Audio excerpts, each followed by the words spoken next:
नमस्कार मित्रों। आज हम बात करेंगे देवगुरु बृहस्पति के राशि परिवर्तन का मीन राशि वाले जातकों पर कैसा प्रभाव पड़ेगा।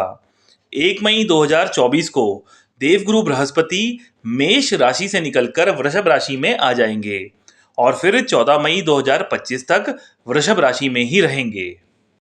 मीन राशि वाले जातकों के लिए देवगुरु बृहस्पति तृतीय भाव यानी थर्ड हाउस में विराजमान होंगे और कुंडली का तृतीय भाव छोटी यात्राओं, भाई बहनों, पराक्रम और पड़ोसी का होता है। तो ऐसे में देवगुरु बृहस्पति आपके पराक्रम में वृद्धि करेंगे। इस समय के दौरान पर की गई मेहनत के अच्छे परिणाम आपको प्राप्त होंगे।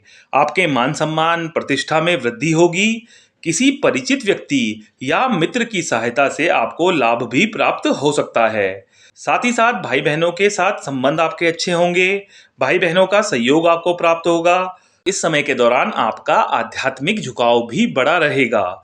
साथ ही साथ आपकी यात्राओं के योग भी बनेंगे, चाहे वो काम को लेकर हो, चाहे वो तीर्थ स्थानों की यात्रा को लेकर हो। देवगुरु बृहस्पति की 3 दृष्टियां मानी जाती हैं: पंचम दृष्टि, सप्तम दृष्टि और नवम दृष्टि। देवगुरु बृहस्पति तृतीय भाव यानी थर्ड हाउस में बैठकर अपनी पंचम दृष्टि सप्तम भाव यानी सेवंथ हाउस पर डालेंगे। और सप्तम भाव किस चीज का होता है? वैवाहिक जीवन, व्यापार और पार्टनरशिप का होता है। तो ऐसे में वैवाहिक जीवन में चली आ रही समस्याओं में कमी आएगी और जिन लोगों का विवाह नहीं हुआ है उनके विवाह के योग भी बनेंगे। साथ ही साथ जो लोग व्यवसाय करते हैं तो व्यवसाय में भी उन्नति के योग बनेंगे। अपनों के सहयोग से व्यवसाय में लाभ के योग बनेंगे। नए व्यापार को शुरू करने के बारे में भी आप इस समय के दौरान विचार कर सकते हैं। साथ ही साथ आपकी डेली इनकम अच्छी रहेगी। व्यापार को लेकर कोई नई पार्टनरशिप का ऑफर भी आपको इस समय के दौरान मिल सकता है। अब हम बात करेंगे देवगुरु बृहस्पति की सप्तम दृष्टि के बारे में। देवगुरु बृहस्पति तृतीय भाव यानी थर्ड हाउस में बैठकर सप्तम दृष्टि नवम भाव यानी नाइन्थ हाउस पर डालेंगे और कुंडली का नवम भाव भाग्य स्थान माना जाता है। तो भाग्य में जो भी अड़चने थी उनमें कमी आएगी। नौकरी में, व्यवसाय में आय में वृद्धि के योग बनेंगे। साथ ही साथ पद प्रमोशन के योग भी बनेंगे। इस समय के दौरान कोई नई जॉब का ऑफर भी आपको मिल सकता है। उच्च शिक्षा प्राप्ति के लिए भी देवगुरु बृहस्पति की यह दृष्टि शुभ है।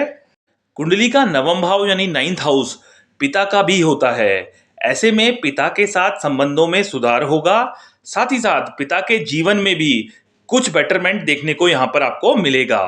देवगुरु बृहस्पति अपनी नवम दृष्टि लाभ स्थान यानी 11वें भाव 11th हाउस पर डालेंगे। ऐसे में मीन राशि वाले जातकों को प्रयास करने से आर्थिक लाभ हो सकता है।